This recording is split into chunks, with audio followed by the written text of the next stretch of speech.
opportunity to talk a little bit more about recording video. This one's details. So this one's only for those of us that really want to take it up a level. But a lot of us can get a lot of good tips out of this just from basic rules, right? So right now I'm in my office and I have a window behind me and most of the lights are off, except for the light coming from the computer screen, right? And you can see that my picture is not great, okay? I have a lot of light behind me. It's even kind of washed out. You can see that at the window. But I don't have any light. Something to consider when you're making these videos, if you're going to be putting your face on the video or recording from a camera, then you're going to want to take consideration probably two things. Number one, what's your background? You don't want anything inappropriate or anything that's weird, but you want to have something that is just kind of not going to be distracting, right? So I'm in a room here, the obvious, you can see the light up top and the ceiling and the curtains, right? It's nothing distracting. I think for the most part, that's the easy part of it. But the other thing is lighting. This is a really terrible setup for lighting.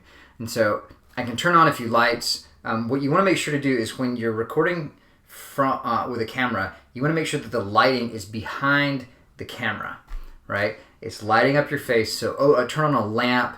I guess if you're outside, you've definitely got lots of light everywhere, so that's a really good thing. But then you've got an audio problem with wind and things going on in the background, so there's that issue. But when you're in your house and you're recording stuff like this, make sure to turn on some lamps, right? So you've got technically it's called, a lot of people use 3-point lighting, right? You want to have your main light in the front and one off to the side and maybe one behind you.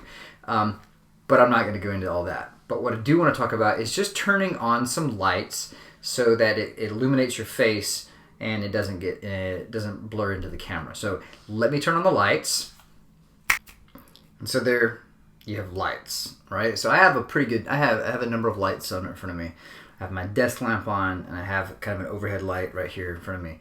And now you can see a lot more of my face. The background, I don't have as much light. I could even close my curtains to kind of keep that from being too bright, but it's from what I can see in the camera. This looks a lot better, right? So consider what your background is. If it's darker, that's nice to do. Right now, I have all the lights in front of me, right? So I'm kind of keeping looking at the camera. I could also do one other thing, right? I can turn on a camera in the background. So let me turn that one on. That lamp right there. So we go like this, right? Okay. And so now I've got a little background light.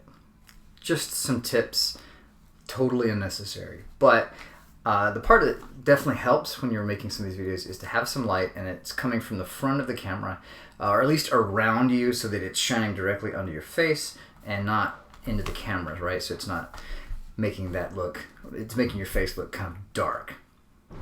Okay, so number 2, a few things that you can do to help with making a higher quality video is to create better quality audio. Okay, and so let me just show you. So right now I have an external mic. Okay, so this is a mic. I've had this I don't remember when I got this.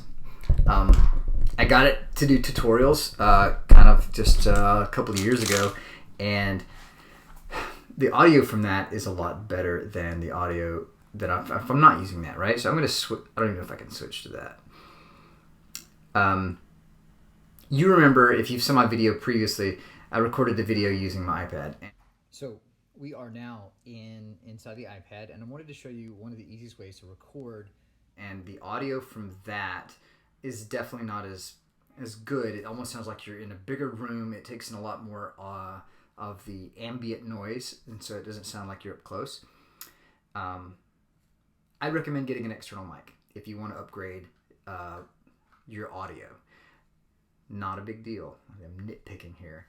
But if you really want to make it sound good with a clear audio and it's getting your voice and it's not getting all the room and all the noises from the kids next door, this really helps to kind of narrow that down and give you a higher quality audio. The audio, the microphones in the computers or in the iPad and in your phones, these are great mics. They're not be a problem at all. And I'm really speaking to the people that really want to up their game and to kind of take it up a notch. You know, if you've got the basics figured out, what are some really easy steps that I can do to make this seem a lot better than just, you know, turning on my cell phone and recording a video and then posting that, right? So number one, lighting. Number two, audio. If you can get those two things down, that's really going to take your video game, your video, your tutorials. They're going to be a lot better. Students are going to tend to watch more of that because you're putting it on in a good quality. Hope that helps, and I'll see you next time.